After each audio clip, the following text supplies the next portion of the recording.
Bakit? Ano nangyari? Tulungan niyo po ang nanay namin. Shugo, may iwan ka rito, ha? Nay, sunod na kami. Kuya, tara.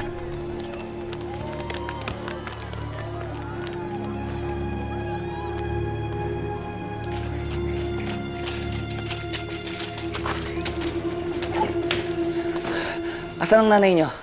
Ano ba ang sakit niya? Wala po siyang sakit. Patay na po siya. 3 buwan na po siyang nailibing. Pero, nandito pa rin po siya. Patay na? Sige. Kasi naman, kanina pa tayo tumatakbo, hindi niyo kinuwento sa amin. Patay na pala yung nanay niyo. O sige, ganito na lang. Kumuha kayo ng planggana ng may tubig tsaka kandila, ha? Ako bahala. Sige na.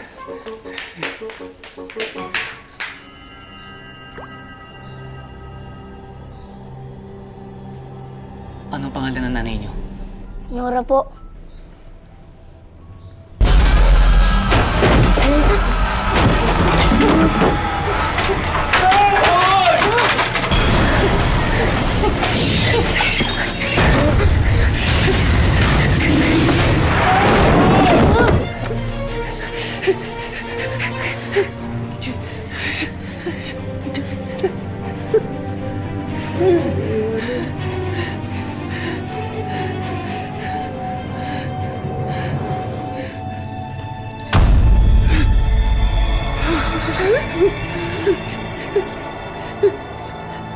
Gabe, ako?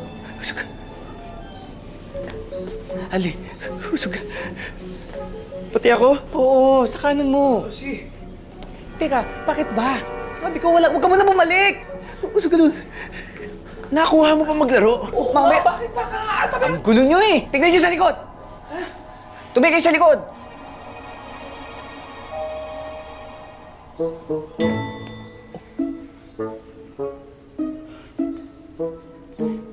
Ikaw tumingin sa likod mo.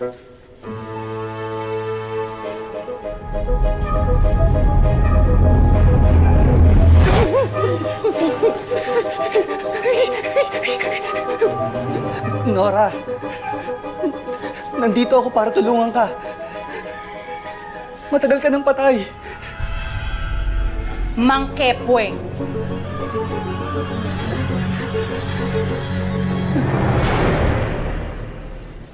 Wala. Hindi ako patay. Buhay pa ako, ikaw ang namamatay. Pero Nora, hindi mo ako kaaway. Nandito ako para tulungan ka. Para manahimik na ang kaluluwa mo. Vide tres anates. Anates adipem tinues. Et alaatergo es. Et ahid principes. Quack! Quack! Ano ba ang dapat kong gawin? Para manahimik na ang kaluluwa mo. Manahimik? Paano ako mananahimik? Sino mag-aalaga sa mga anak ko? Kailangan ako ng mga anak ko. Mahal na mahal ko sila. Naiintindihan kita, Nora. Kung yan ang gusto mo, ako mag-aalaga sa mga anak mo. Ipangako mo, Mang Kepoy. Aalagaan mo sila at mamahalin. Pinapangako ko, Nora. Ako ang mag-aalaga sa kanila.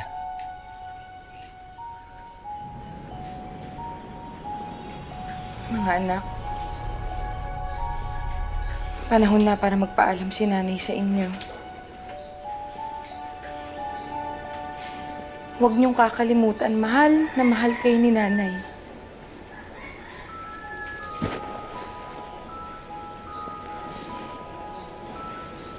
Mahal na mahal ka rin namin, nanay.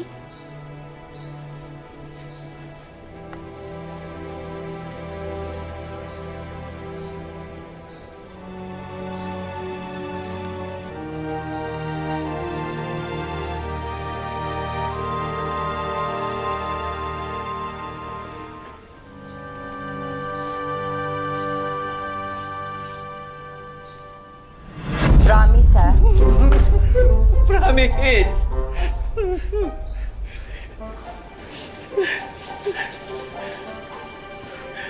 Wala na. Makaiyak ka naman, parang ikaw yung tatay.